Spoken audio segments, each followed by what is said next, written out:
Have you ever randomly met really cool people and wished you could get to know them better?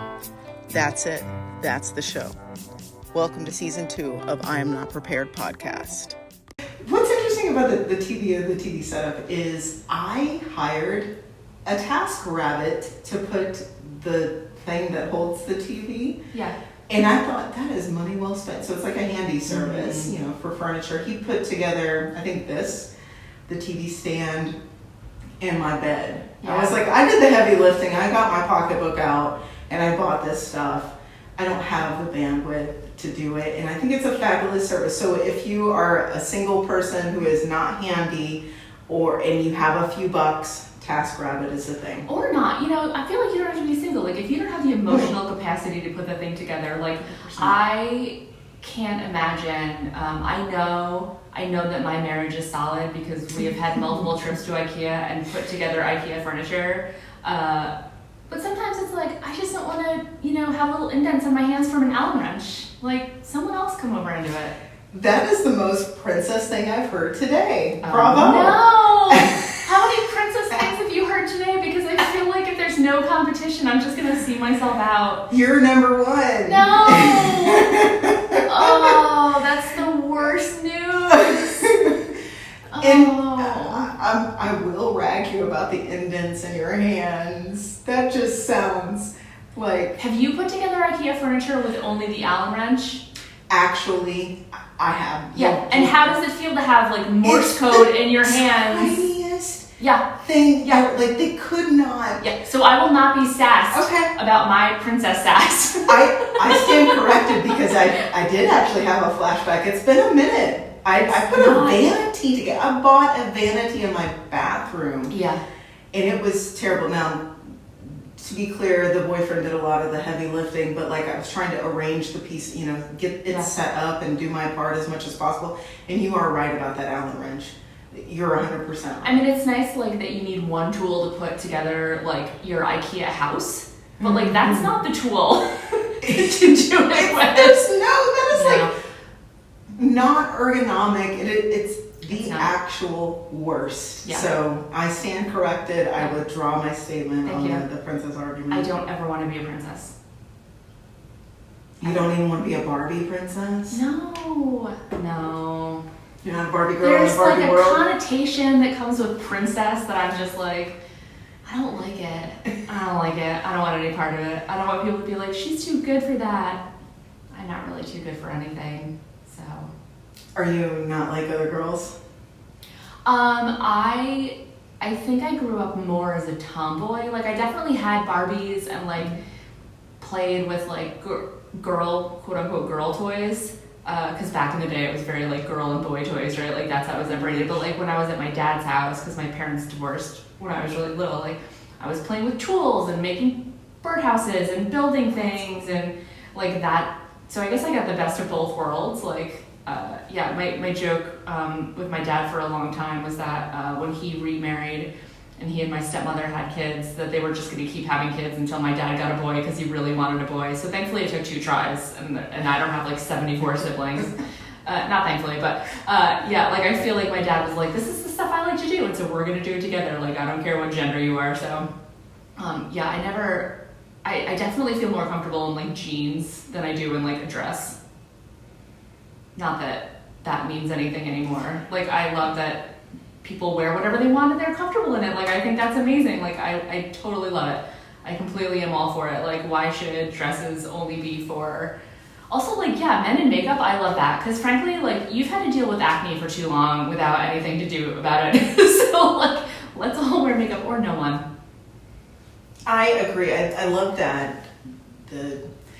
The gender norms, a lot of the societal norms and mores are really being smashed or broken down and taken down bit by bit, especially around born women.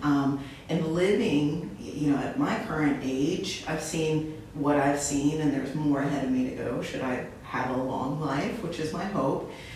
So I pray for more and more progress and more voices to be heard on that, because it does.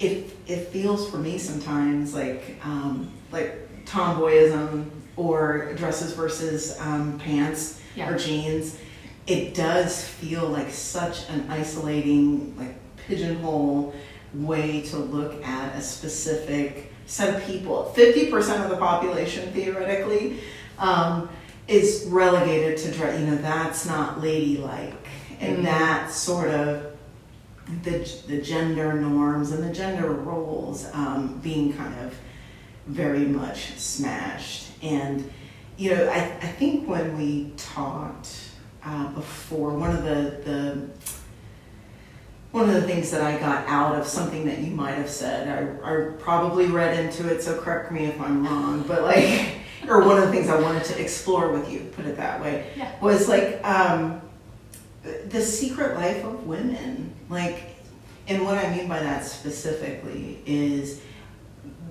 the microaggressions, the thinking that we need to change ourselves to be more palatable for society, or apologizing for basically our existence and things like that. The thing I apologize for the most is just physically existing. If somebody bumps into me, I apologize. I don't think that's a gender thing. I think that's just a me thing. But yeah, we had,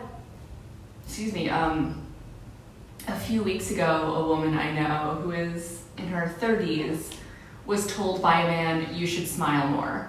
And I thought that we were past these things. So the woman was in her 30s. About how old was the gentleman? I don't know. I wasn't there. I just know that she described him as older, and so I'm not totally sure. But yeah, listen, I don't know what they are, but I would like to say that I think that men go through similar things. I think that there is an expectation of masculinity and these sort of skill sets that men are sort of expected to have, but I can't speak to that. So I think, for women, I'm not going to say it's harder or easier, but I think that there has sort of been more of a reckoning of, here's why this is not appropriate to say to a woman. You really shouldn't tell anyone to smile more. It's sort of like telling them to calm down. It's just not really going to go well for you. I think it's, the reaction to the Barbie movie has been really fascinating, because there are people who are all in on it, and there are people who are so mad about it, and I don't understand how you're mad about this movie. But, the patriarchy is a real thing. It is, some of these, verbiage, these phrases that we have that we don't necessarily know, are gender specific, or, of course I can't think any off the top of my head, but, I think that the gender norms that have existed for, however much of humanity, because a lot of the things haven't existed for a long time, right? For a very long time, women were not shaving their armpits or their legs, and that shifted pretty quickly and drastically, right? And so that we're getting to a place of, no matter how you feel in your skin or who you feel you are, you can represent that relatively, right? And we've talked about this before. I am not including if you are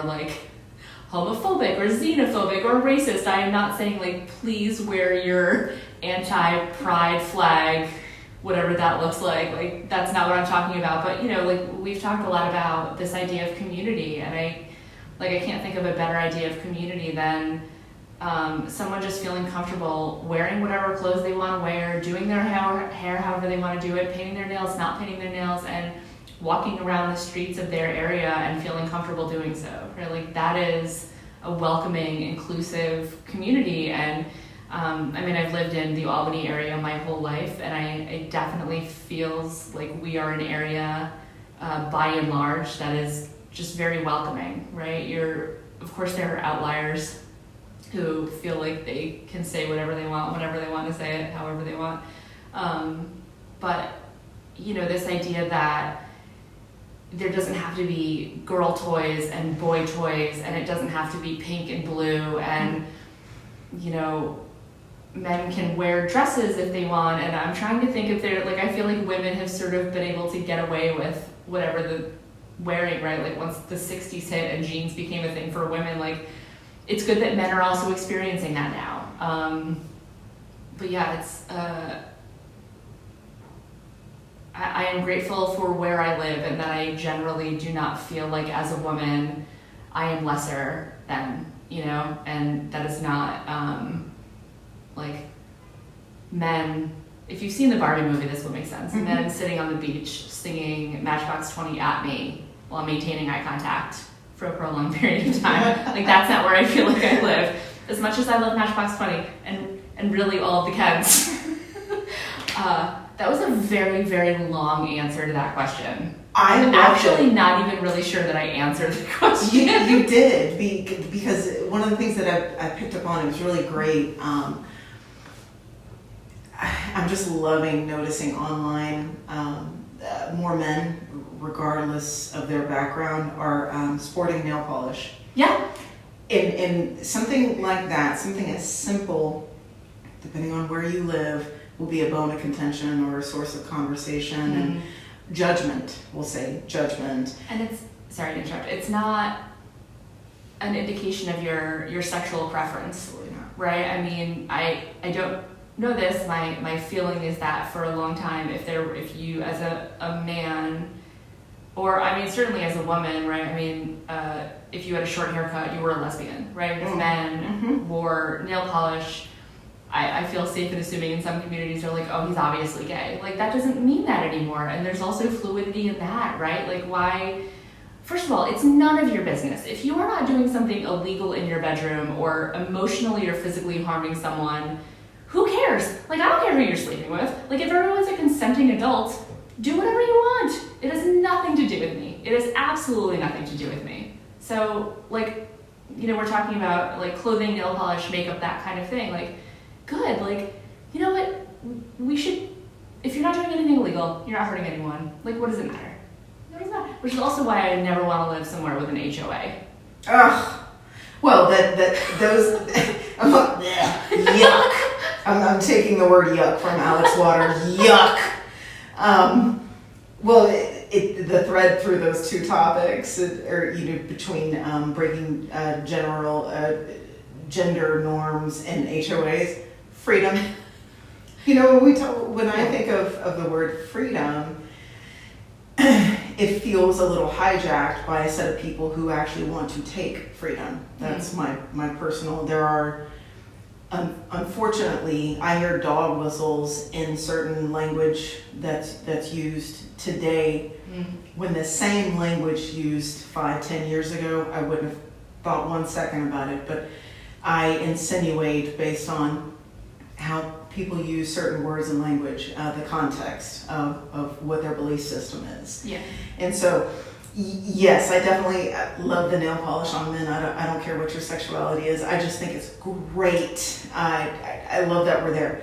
But yes, the idea of, because we've talked about too, about from my perspective anyway, is where we live, folks living their truth, right? So they're exercising their inherent freedom by simply wearing, doing, working however they want to further their own belief system, their own ideals, which usually are way more progressive than I've even thought about. So the idea of community, the idea of personal freedoms and exercising those for the growth of a set of people, or the progress of a concept or an idea about bringing us all together, or shining a light, amplifying some voices that have either been strictly stifled for reasons,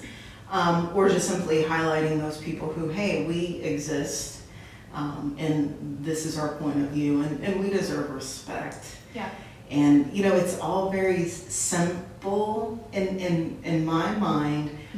Exercising freedom, living your truth by simply existing and doing what you want to do to help your own community, unfortunately seems to be such a bar at large sometimes, throughout the country in particular. I'll just speak for the US, but I love to see it, but the duality of existence, to know that down the road of peace anywhere, You go down the road a piece anywhere, and the vibe is going to be completely different. Yeah.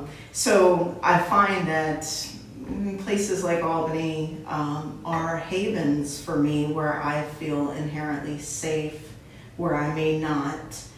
And when I say safe, I mean safe to speak freely, regard others freely, warmly, and just acknowledge that people exist. I think there are so many sections of a community, for instance, the unhoused, or people who live alternative lifestyles, which is just so silly. That is so, all of that is so silly. Those people should not be ashamed. They should be lifted up. And I'm grateful to live in a community that thinks about others the way Albany does, and New York at large for the most part. It's a very attractive thing for all of those reasons for me to live here. This is not the only place. This is not utopia. Nowhere is perfect, right? Like that place does not exist outside of movies, and usually in those movies it goes real bad real quick. So you don't want to live there either. Humans ruin everything. That's accurate.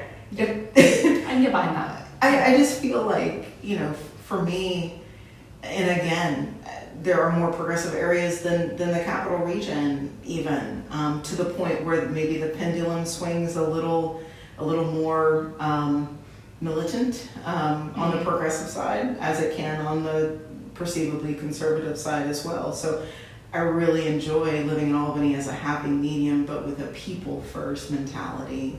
Yeah. It's so heartening for me to be around, and I need it. I didn't realize how much I needed it, to be around people whose top 3, top 5 thoughts in a day are of other people. As a solo individual, I think about myself quite a lot, but there are so many voices in a community, in a neighborhood, that says, what about these people? Like, these people exist. They should not be ignored. They have rights. Yeah. And that has given me so much food for thought to consider. It's kind of shocking to me, not that I ever really thought I was specifically liberal or specifically progressive. I knew that my belief system may not have matched former community as a whole, but it's shocking to me how much I need the voices in Albany and in the capital region that say, hey, don't forget about these people. Yeah. So, in that respect, for those who are flying the flag with the name of others on it, keep flying it.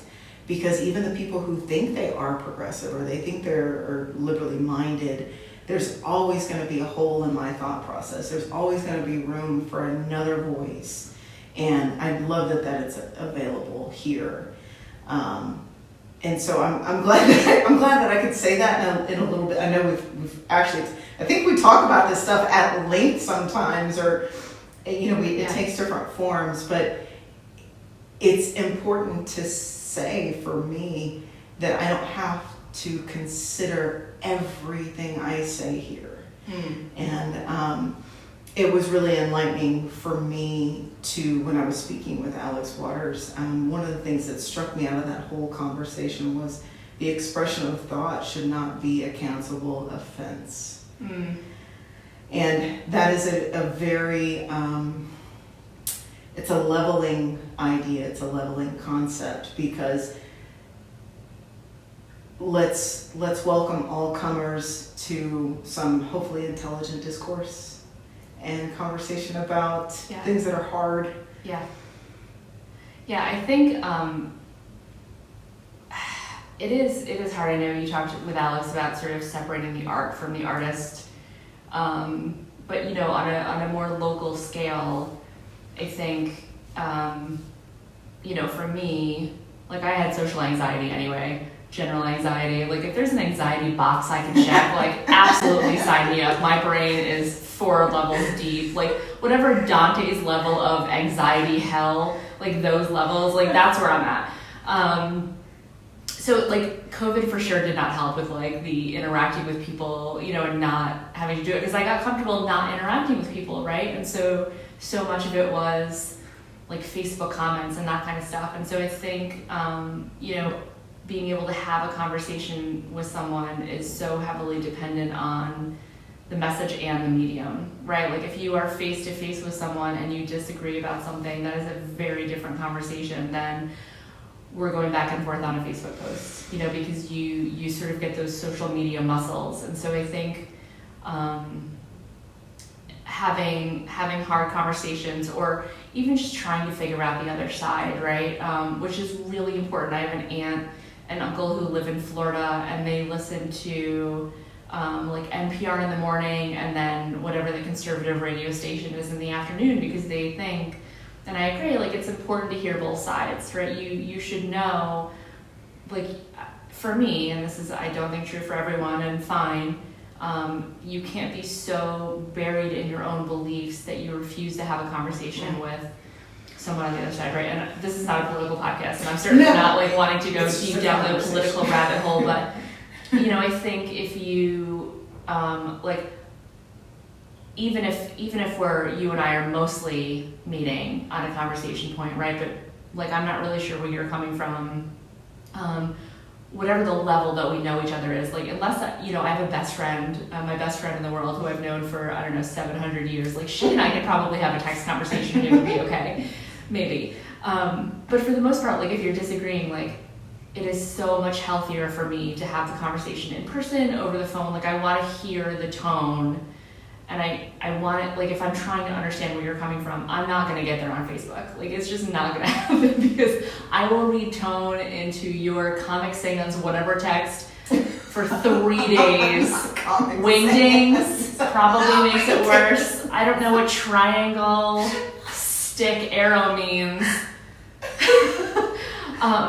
But you know, I think like when you live in an area where you feel more comfortable expressing your opinions, what I like about here is that you can also find a comfortable place of, I want to hear your opinions too, you know, and not have that, it doesn't need to blow up into an argument. You know, okay, so I'm pro-life and you're pro-choice. Like, what are your, like, as an example, you know, we have something in common here. Like, I want to hear your side, because frankly, like also if you're trying, like if it's a political thing, or political, not meaning like hot button issues, political, but like you also sort of need to understand the other side if you're trying to make an argument, your argument, right? Like you can't just say like, well, here's where I stand and this is my argument, and you're not addressing the actual situation at all. So it is, back to your point, I do feel like, you know, this area is enough of a mix. It's not so far liberal, it's not so far conservative that you're not interacting with anyone who might feel differently than you. And so it is like that sort of purple, you know, from my perspective, from the conversations that I have with people. Again, I don't know that you asked a question. No, I kind of left it, I left a matzo ball out there with no actual direction. So thank you for picking up the matzo ball. It was dense, it wasn't fluffy. Debate is an art, right? Yeah. Oh. And it's a skill. And I think a lot of times when we talk about, I just said intelligent discourse, but informed discourse. Yeah. I feel fancy saying discourse. It makes me feel like I should go on Pod Save America, which is a great podcast, by the way. Do you have your own bingo card for the words that you want to say during a podcast, and like no one else is playing? But like, make this a drinking game podcast. I'm sober. You guys drink. Yeah. No, I think you can set a bingo card for you, because you're the constant, right, as the host, right? And so like when people get bingo, you just need to start making branded products, and that's what they win. Oh, jeez. So I don't know what your budget is, but you're going to need to increase it by about $20,000. The budget is $0, but you can support this podcast on Spotify. Okay. Please contribute. So she needs $20,000 to create a bingo card and prizes for bingo. I would love to interact that way. Maybe you should come on as a producer for the podcast, Rebecca. This took a turn. It did. Fantastic. That's the tough thing about ideas. Yes. I need to. Okay, guys, ladies, we need to raise $20,000 for me to become a producer. Apparently. So I'm no more ideas. I think that's the takeaway, right? The fun never stops. It never stops. And you know, as far as like I said, it's been heartening for me to realize I've stumbled emotionally, psychologically. You know, we talk about pandemic and and the things that happened in the last maybe 8 years in the U.S. There was a time, you know, and I say this for me because it's something that I want to reveal. It doesn't need a response necessarily, but there was a time when things got really severe for me inside.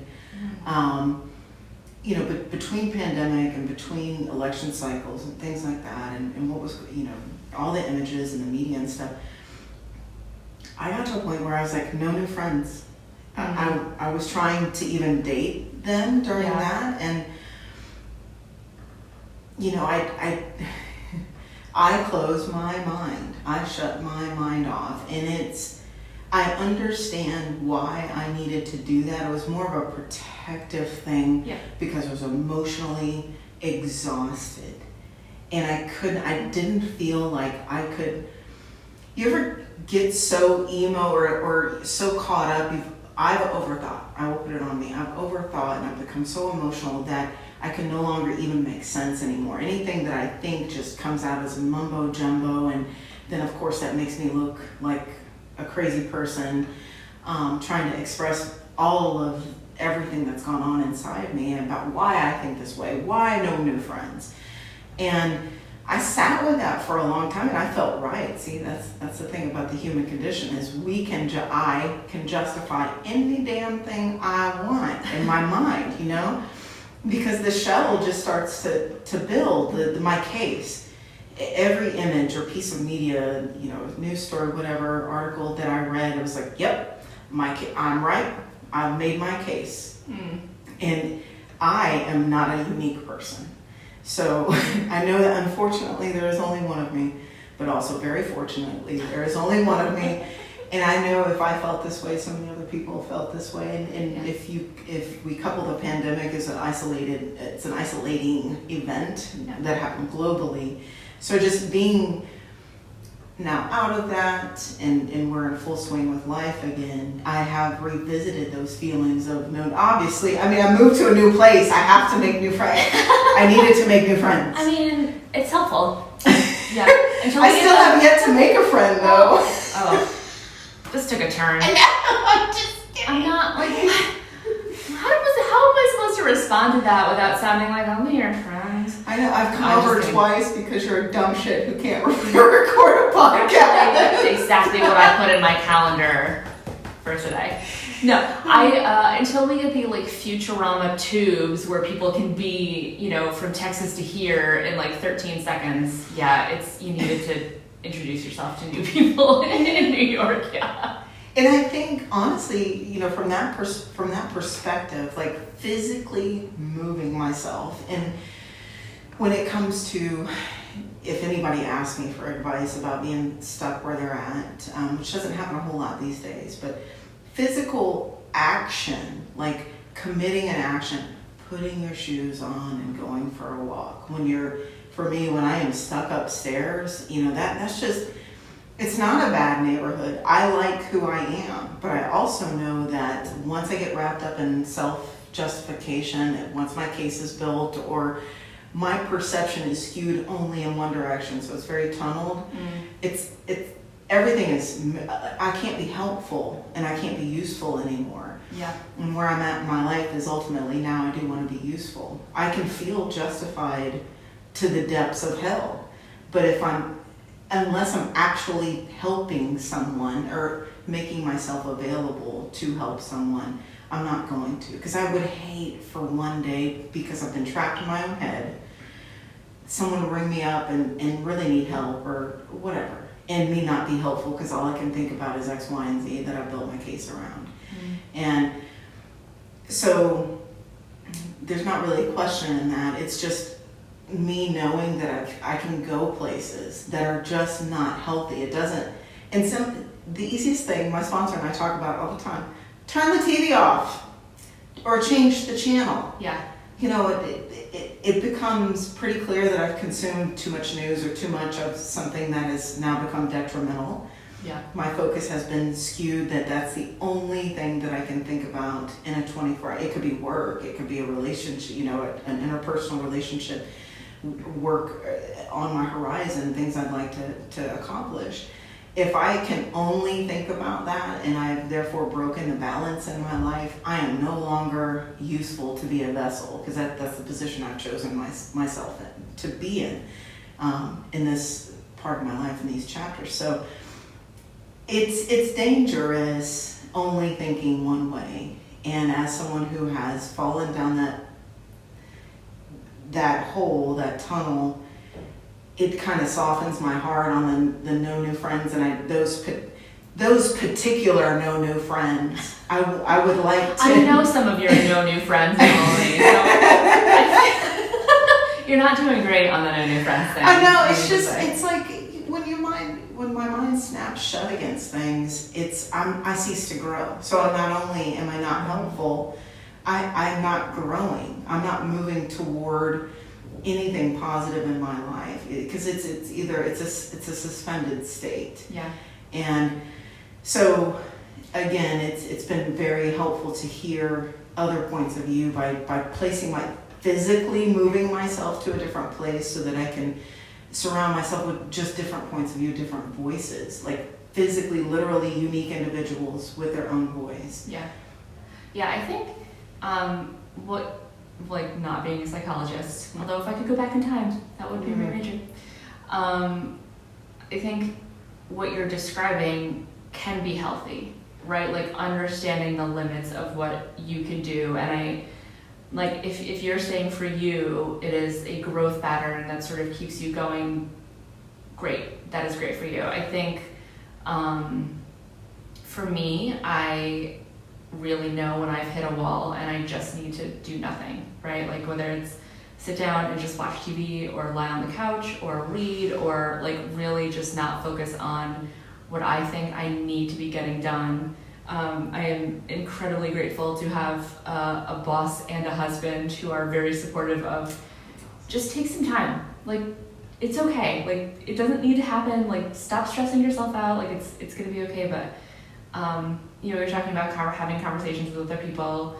I think having those conversations with yourself is just as valuable, right? Like saying, okay, where am I coming from on this? Like, what can I be doing better? And I think, as part of this, we talked about sort of this cultural shift of gender norms and gender identities. Like, I think the increased focus on mental health has been, just done wonders. And I only know this area. I know New York has put a huge focus on really trying to get people in touch with, like, there was free counseling during COVID. I don't know if that's still a thing. Like, whatever it is, like, it is okay to not be okay, right? And so, like, if it's therapy, if it's medication, and I do both, and they're very, very, very helpful.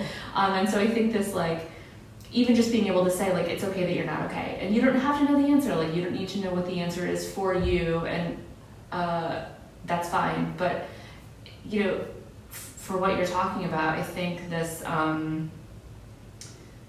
being able to talk to yourself and talk through and know, like, okay, like having this self-awareness of, okay, I need to turn the TV off, or I need to stop looking at Facebook, or whatever it is, just recognizing that is the trigger in the moment is so healthy. And so good for you for recognizing when you need to get up and move, and recognizing when you just need to stay at home and not do anything. And I think, like, I based on what you're saying, I feel like we feel similarly, and that if we're not checking in on friends or we're not available to them, like, I feel like I'm a bad friend. if I don't have that emotional ability. But somebody said to me many years ago, you can't share from an empty cup, right? And so it does not make you in my mind, it does not make you a bad person if you cannot be there for someone all the time, right? Like, you also need to be able to take care of yourself. And I mean, listen, I know people who don't have depression and anxiety, and I'm like, show me your ways. What's that like to be God's favorite? It sounds amazing. Like, you just live and it's okay? What? Like, you're not overthinking something that you said to someone in a grocery store checkout 3 weeks ago who you're never going to see again? That sounds so nice for you. Must be nice. I know. Your brain doesn't spin on a tilt-a-whirl because of some recovered memory from the 5th grade that happened. Yeah. You know? What's that like? Like, I would love some YouTube comments on, like, what is it like to just have a conversation and then move on with your life? Whoa, that weird. Sounds amazing. The need to explain it. I've noticed that's sort of a symptomatic, without self-diagnosing, you know. WebMD is no one's friend. No. Let me just say. It's always cancer, no matter what your symptoms are. I stubbed my toe. It's definitely toe cancer. Terminal. Like, oh wow, oh, terminal. Ooh. It's probably true. You need to get on palliative care for that. Yeah, I know. Just show up at hospice. I stubbed my toe, and the internet told me I'm dying. You know. Like, I asked Reddit, and they said for sure it was dead. Please do not seek out answers. Don't ask Redditors either. No. You know, just looking at some of my own stuff. You know, obviously being in recovery, there was a large part of myself through recovery work that I was able to address, and because it's a lifelong pursuit.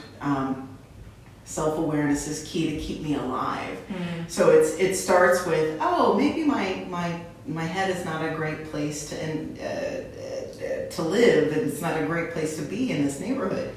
That's the first thought. But if that is not taken care of on down the line, that could lead to, you know, me drinking and all the incumbent misery that comes around that. So that's also the growth mindset, and also to preserve my actual life. What's really crazy is it starts here, and it can end in departing physically. I know that sounds dramatic, but for those of us who struggle with addiction problems, that is the truth. So being on guard for my thought. Like, it's okay to think and feel and be weird and embrace the cringe and all of that, and be in touch with what makes me.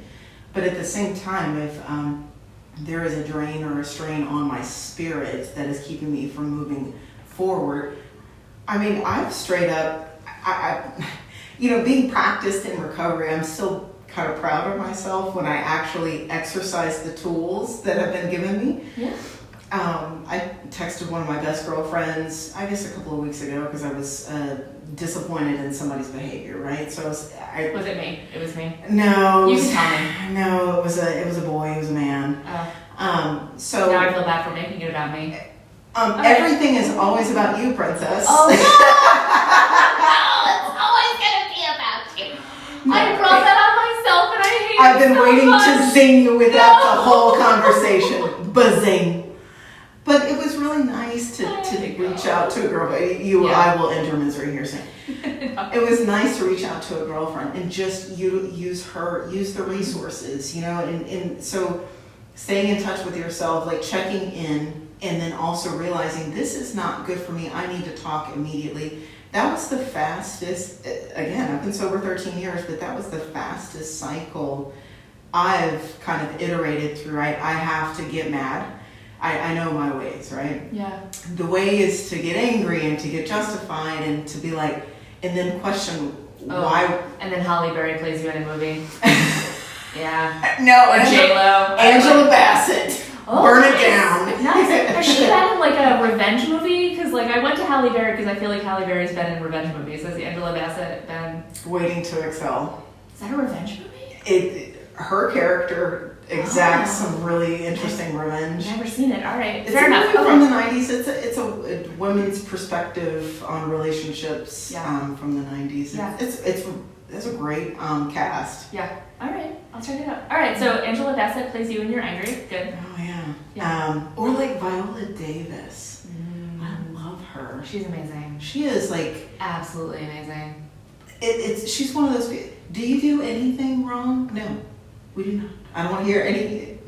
We're not talking bad about Viola today. No, there's some people where you're like, I know someone who does not like Tom Hanks, and I honestly think that there's something wrong. I'm sorry, Jen, there's not really anything wrong with you, but like, how do you not like Tom Hanks? It makes no sense to me. So we're getting way off topic. Yes, sorry, I I know. interrupted you. So you get That's conversation. So yeah, just checking in, and as an exercise. I think more people. So to tie back, I'm sorry, to your mental health. I was making my way back to the mental health statement when I originally started the podcast, or what was kind of swirling around in season 1.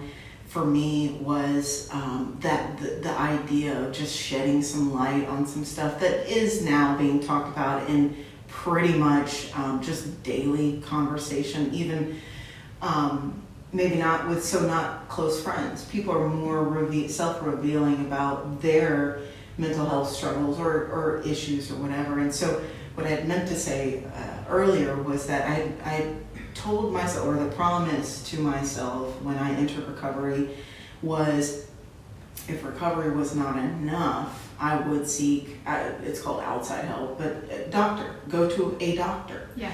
And it hasn't, that's another reason why I self-monitor quite a bit, is I don't know, life takes a lot of shapes and forms, and we are never one way for any extended amount of time. We're all going to change and grow, hopefully, and we're all going to try and do better for ourselves. So that time yet has not come, but I stay open to the idea. I mean, I have struggled really hard over some evergreen topics that most of us have in our life. And it has been suggested time and time again that I go ahead and pay a therapist. Never jumped off that bridge. Yeah. I read, there's nothing wrong with seeing it. Honestly, I was too lazy. I'm just, how I keep it real, keep it at 100. I was too lazy to go see a damn doctor. But I did read some books that were exceedingly helpful. There is merit in reading books about this stuff. Sometimes I have found, especially in recovery, people may not want to talk immediately. Mm-hmm. So directing them to literature that they can, buy and, just kind of read on their own I will always push for literature so that you can come to your own conclusions that starts conversations with others to help you. Yeah. I have utilized my sponsor and my friends and to a certain extent my dating coach, which we'll all be hearing from here pretty soon. And through several different kind of rabbit holes, they've all kind of patched me up. All of these resources have patched me up. But I have found that I'm most successful with those feelings. My mental health is not at stake of falling off a cliff when I get closer and closer to being helpful to other people, because I get out of myself and open space for you, and so I can consider someone else. Yeah. And it can be very helpful, right? It can be very helpful just to get your mind off of the thing that you're thinking about. And right, I think twofold. I think you'll agree based on what you're saying, right? You're helping someone that you care about, which is great, and you feel useful to someone else. And I really we talk about this a lot in my house, that if my husband Peter and I are both very stressed, neither of us really wants to burden the other one with the thing, right? But it is, we both are very open about the fact that it is helpful to hear about someone else, right? Because you don't feel alone. Like, no matter even if the issues aren't the same, it's misery loves company, I guess, right? Like it's nice to know that you're not the only one facing something, to an extent, but it also is just to be a shoulder, to be a set of ears, to be whatever that is for someone, to exactly your point. Like, you're opening up a part of yourself that maybe was getting walled in with your own anxiety, your anger, your whatever that is. So, I know that you and I are both really good at being really complimentary to ourselves. I will say to you, for you, good for you for recognizing these things about yourself, because it's hard. It can be very hard. I think, again, obviously, these are the types of conversations. This is the stuff I would talk about. Like, I have talking points here in case the flow stops, but it just says shut her up, which is incredibly rude.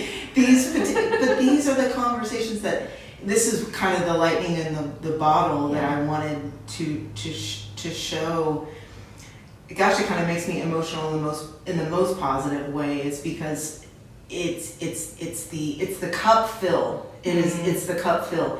There have been each of you guys who are entertaining me in this experiment with the podcast. I've had relationships with at least a prior meeting. I'm getting to know new people based on recommendations for this who are amazing. And so when we talk about getting our cup filled and maybe introducing ourselves to new people, there are folks in Texas who do not know who you are. They may know. I can't believe that. Princess Rebecca. How do you not know? I keep forgetting that the door is Don't there, you and know I just keep walking am? through it. I literally cannot believe that I keep setting you up for this. This is ridiculous. But you are so far away from, like, it's absurd and ironic. I'm like, we're having a sincere conversation, and you swoop in, and it's the perfect thing to do, and I am never expecting it. So, anytime well done, but take also someone I down, hate you. just call me Barbara Walters of the Takedown. No, You're gonna change the name of the podcast. Like, gotcha. I know, right? The whole thing. I extracted this hour of conversation to give like a 15-second TikTok clip of you being a butthole, right? No, kidding. Who had Princess on their bingo card? Yay! 4 times. That is the whole purpose of season 2, is to highlight some of the cool people and the cool conversations. It's not necessarily about being cool, one of the cool kids, but it's like, it's a vibe, it's a frequency that kind of breaks down. Like, the stuff that we've talked about today was not at all like pre-planned, but these are natural discussions that spring up for me because I do create space for new people. I mean, I will get really deep really fast, and with folks on the street or at events, and it never ceases to amaze me how generous people are. Like, they will engage. I've never had, at least here, I've never had somebody walk away from me. Your mom and Lori did not walk away from me after 5 minutes of meeting them and me telling them my dog died in a fire, and started crying. I was laughing at the beginning of that, and then I continued laughing when you said your dog died in a fire, and now I look like an a-hole. That's hysterical. That's not what I was laughing at. No, my mom, I don't know Lori very well. I know my mom very well. I would be shocked if my mom, I would be more shocked if my mom, didn't try to give you a hug. And she was never going to walk away. She was never going to walk away. That was not going to be the thing, but... I feel like she might have. Now, you might have recovered a memory. I don't know. Maybe Lori did. I don't know. It might have been a group hug that happened while you were cleaning up on Earth Day. Yeah. People are driving by, like, those people with the orange bags are just hugging on the side of the road. Like, what's happening here? We have our trash picker out. Yeah. You're just gripping, cigarettes. And I'm like...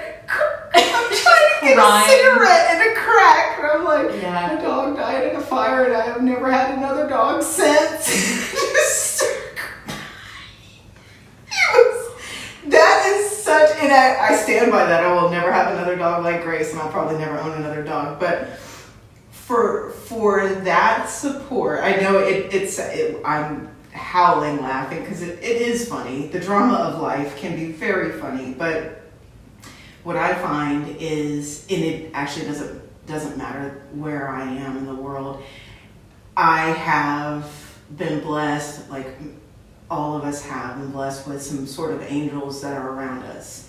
and they kind of swoop in and put me back together. And it could be a stranger, you know. Yeah. It could be a stranger, it could be a good friend, it could be a medium friend, an acquaintance. You know, we were talking about that, like what constitutes a friendship. I never know who's my friend, who I just know through work. Like, it's so awkward. Like, this person I know 5 days a week, but I don't know if I can call my friend is here. Meet Sarah. And it's the most awkward 45-minute introduction. It's so weird. Yeah. I kind of want to go out on a limb and call, you know, some people I lean on, because I'm going to lean on you. If you coincide with me more than like 3 times, I'm going to lean on you in this where I'm at right now, because I don't have like the traditional support system that I had in Texas. I'm just like, don't respond to me 3 times in a text, because now I'm after you. Now we friends. Now we friends. This is like the Beetlejuice rule for you. Beetlejuice. That's all it takes. Incoming text. Don't turn your reader seats on. I feel like that's the message here. Once she knows, it's over.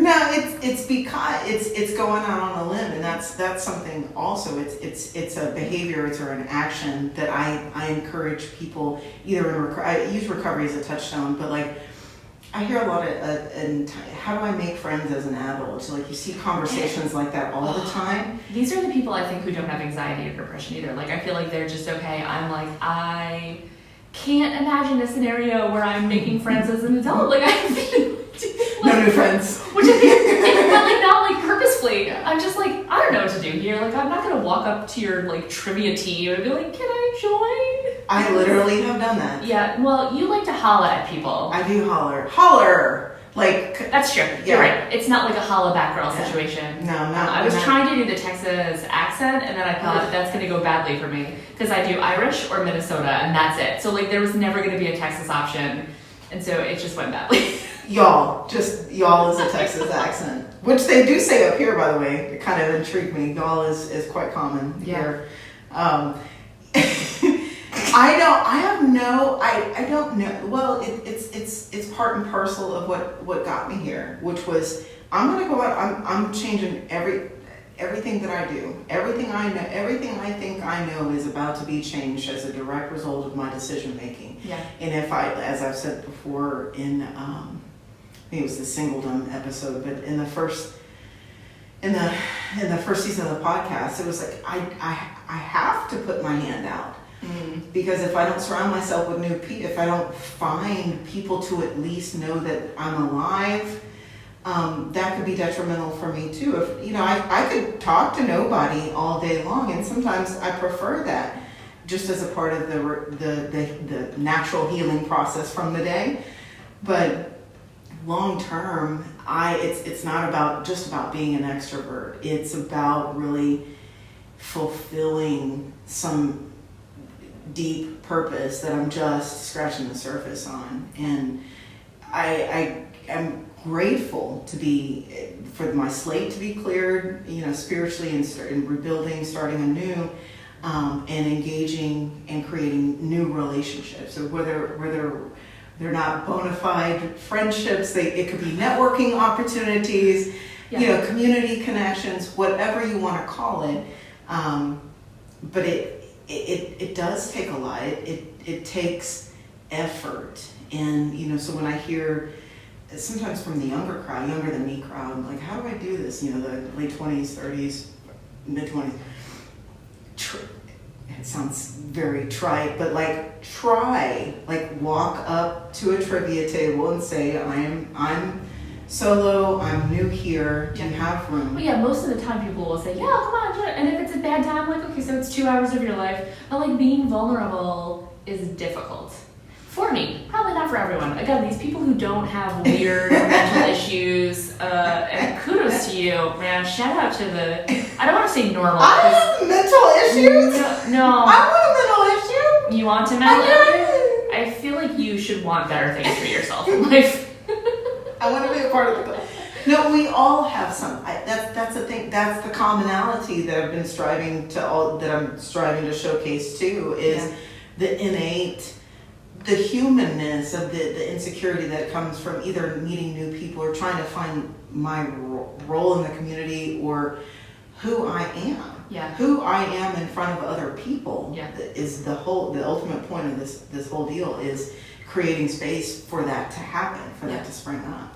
And so making an honest effort, so Aunt Autumn's advice is, making an honest effort to be authentic, be real, be vulnerable. Because nothing is more relatable to me than your fly's undone. Or like, your shoelace, you stepped in dog poop. Everybody has done both, and so... I've actually never stepped in dog poop, but I'm kidding. I totally have to. It's like...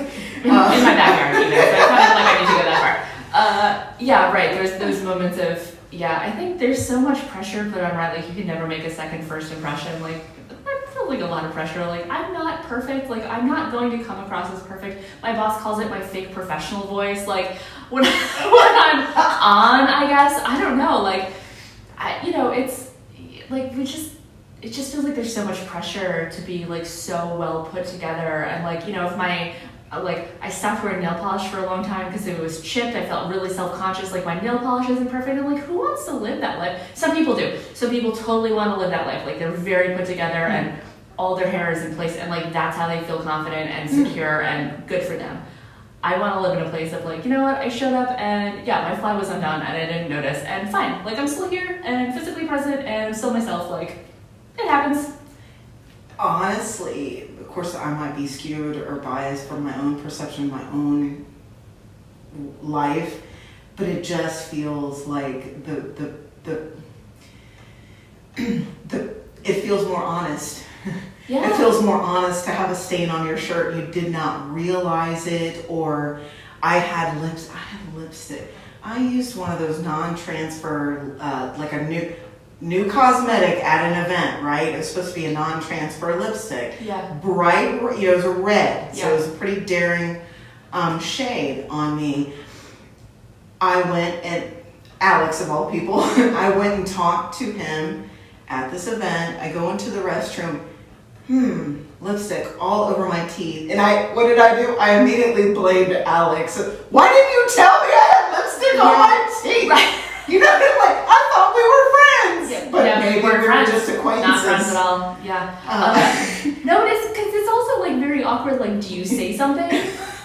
Like I say something for goodness sakes. I know. My husband, I feel bad. Like I say it every time, and he's like, "Did you need to tell me?" And I'm like, "No, probably not. I'm really sorry about that." So like, this is honestly what it's like to be married to me. Like it is A+ marriage to be married to me. But you want the people to be like, "Hey, listen, here's the thing that's going on," instead of like 6 hours later, you're like, "Oh, I had lipstick all over my face because I thought I put concealer on and it was in fact lipstick, and just no one told me." Like, I feel that creates an inherent intimacy. Yeah. By being authentic, like it's also how you say it though, right? Like absolutely, yeah. Don't be a D about it.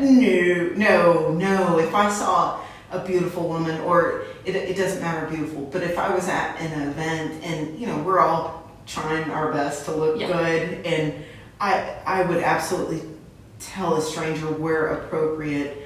Maybe there's TP on your feet, on your heel. It happened at the Oscars. It can happen to anyone. That's the baseline, right? That we should live by. If it can happen at the Oscars. People have fallen off that damn stage and lived to tell about it. There are all kinds of performance stages. Why do you think? Why do you think I'm a princess? Here's why. Oh, no, I'm gonna forget my question. Sorry. Okay. No, why do you think that we feel, I guess, in generalities as a society, that the pressure to make a good impression? Like, why, even today, with so many barriers and societal norms being broken on a regular basis now, why do we still, you think, feel the need to conjure a specific image and adhere to that? I don't know. I mean, I guess there would be people who would probably argue, like, you know, we still live in a, like, photoshopped filter society, right? And so I'm not this person, I'm not making the argument, but, you know, you look at a magazine cover and think, oh my gosh, they look perfect, they have no cellulite, they have no wrinkles, and then realize that that's actually not them. They've been, you know, worked on for minutes, hours, years, whatever the case may be. I think I don't know. Like, I will say that I say that I miss, like, disposable cameras and, you know, like, film, because you got really bad photos of yourself and they were really funny, and it's funny to go back and look at them.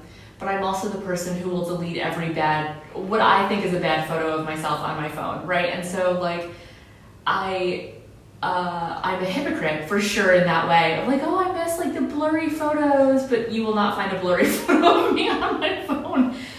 So I don't know where it comes from. I think it is, it feels like to some extent it is lessened, right? Like, I have definitely said to myself, like, I'm just running to Target, or I'm just running to Walmart, or I'm just picking up a prescription, like, I'll go in my pajamas and I don't need to shower. But, you know, if I'm, like, I was coming here today and I was very careful about what I chose to wear, right? And so, like, I don't know where it comes from. I don't know why we still have these expectations. I think to me, it feels like the pressure you think other people, or the expectations that other people are putting onto you, right? It is not necessarily, like, what I want to do, but it is, here's the expectation of the people that I'm meeting with, right? Like, am I going to a family dinner? Is it a gala? Like, does it matter if I'm wearing makeup or if I'm not, or the shoes that I'm wearing? Like, so it feels to me like it's maybe more situational than it used to be. Certainly, like, my grandmother's generation, right? Like, where it was, you had your hair done, you had the outfit, like, all of the kids were dressed perfectly. Like, that feels like it has sort of gone by the wayside partially. But yeah, I don't know. It's a really interesting question.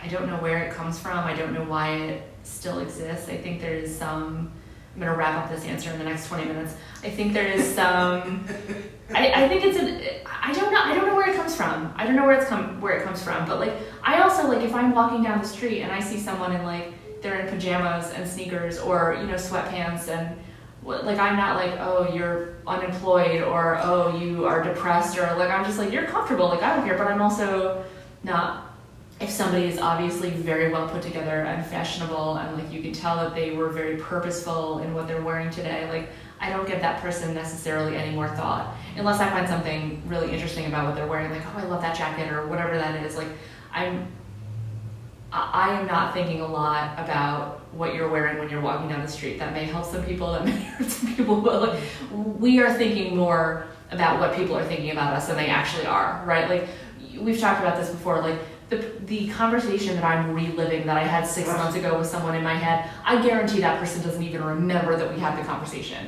right? And so is it that we, in some self-absorbed, not on purpose way, think that other people are thinking about us more than they are? Is it the expectation generally that we live in a society where we need to look like we know what we're doing, and it is part of that role? Am I at my 20 minutes? I feel like I'm going to wrap up now, because I really don't know. That was a really, I think maybe I should be a politician. That was a really long answer to get to I don't know. You're welcome.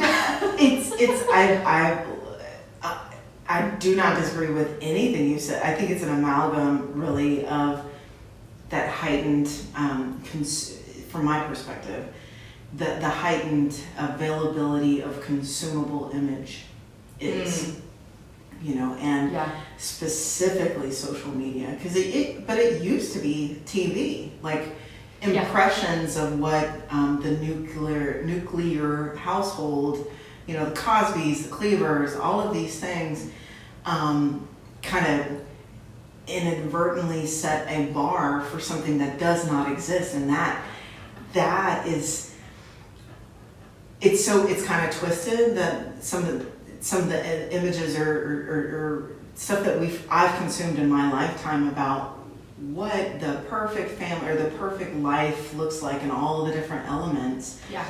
And now, fast forward, so I'm 46, so everything I've learned and I've consumed in various media, now we are here in the TikTok age, so it's literally 15 seconds. We have 15 seconds.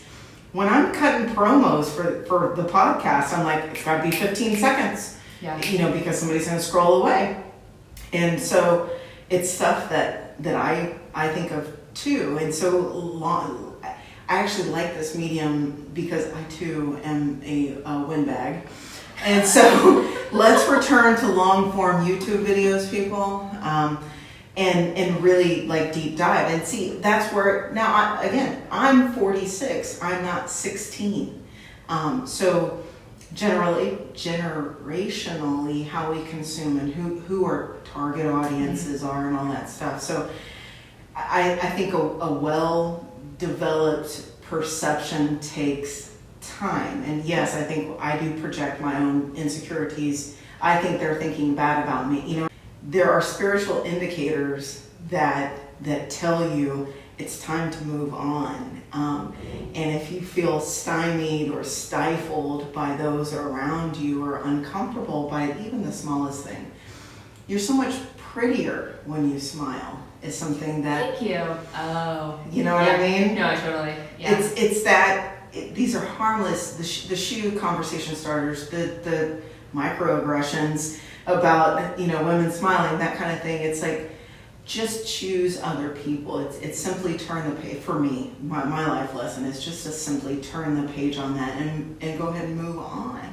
This has been excruciatingly awesome. I feel... That's a really good band name. Excruciatingly awesome. I'm full of t-shirts, man. I need a 15th side gig, which is t-shirt making. Man, I've got t-shirt slogans for days. You need to raise that $20,000. I'm telling you, hit the contribute, subscribe, please. Okay. I'm going to end all of our suffering here with these 3 little questions. Right. What is your favorite sitcom? Oh, yeah, I don't have one. I will say that I've been watching Brooklyn Nine-Nine recently, which I love and I'd never watched before. I love 30 Rock. I have a very deep appreciation and admiration for Tina Fey, and also just love Alec Baldwin. And I know, but like his voice is I just adore him. And Arrested Development. I love the show Arrested Development. And I think, like we were talking about earlier, like I love that the shows now, like these characters are so messed up. And like there are some shows where like I don't want to root for any of these people. Like, but I just enjoy the like, especially like workplace stuff. I'm like, yeah, I love it. I'm all about it. Sunrise or sunset? Oh, yeah, I would say sunset, but not like winter sunset. Like, not sunset at like 5 p.m. But yeah, I'm not, like, I've tried multiple times to be a sunrise person, and like, I'm gonna get up and I'm gonna like start the day early and I'm gonna have time to relax, and I will hit snooze as many times as I can before I absolutely need to get up, and it's a struggle even then. Like, it's rough. What, if you were a Care Bear, what picture would be depicted on your belly? Yeah. What would be your symbol? This is the thing that I was like, I really thought I had a terrible answer last time, and so I'm like, yeah, it's a shrugs emoji.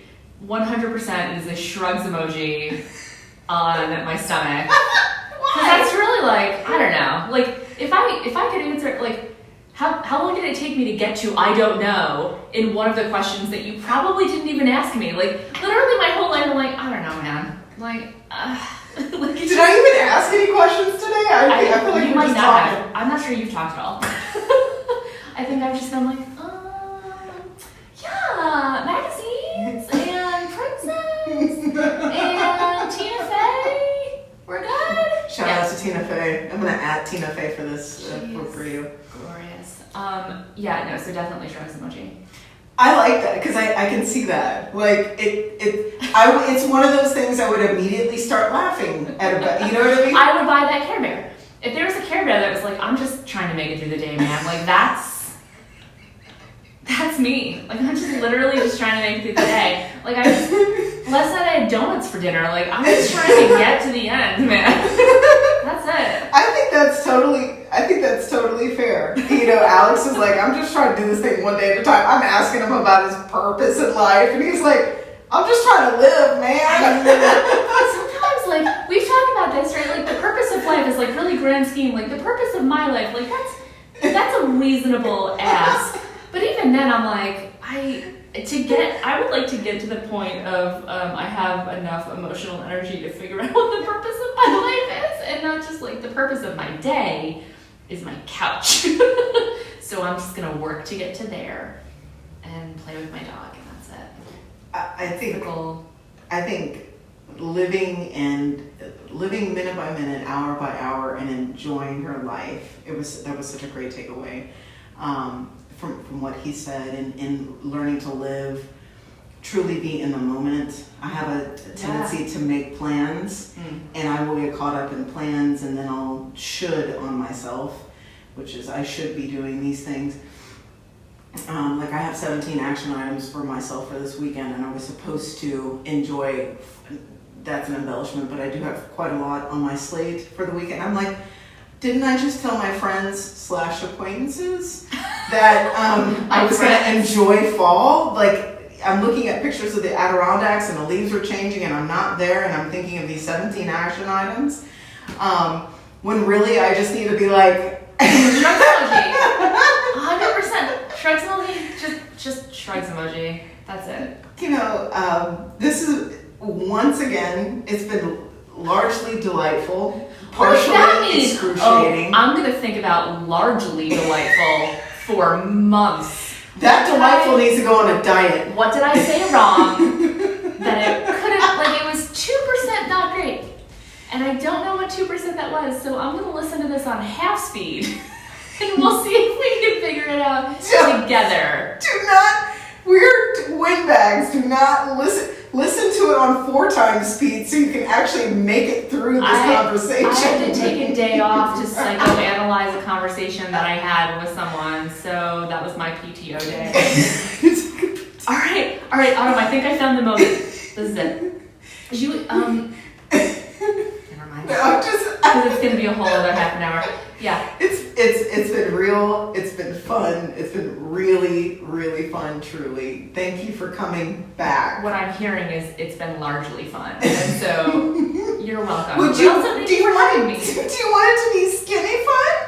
Like that? No, I want it to just have been fun. Like, it's been largely enjoyable. Like, I'm like, what percent was not enjoyable? That's all I want to know. I'm going to qualify everything I say to you now. I think that's the right move, to be honest. I think that's the right move. I would like for you to sleep and like... There's pills for that. I'm fine. Okay, so... The end. Thank you, Rebecca. Thank you for having me. That was awesome. Love it, love it, love it, love it.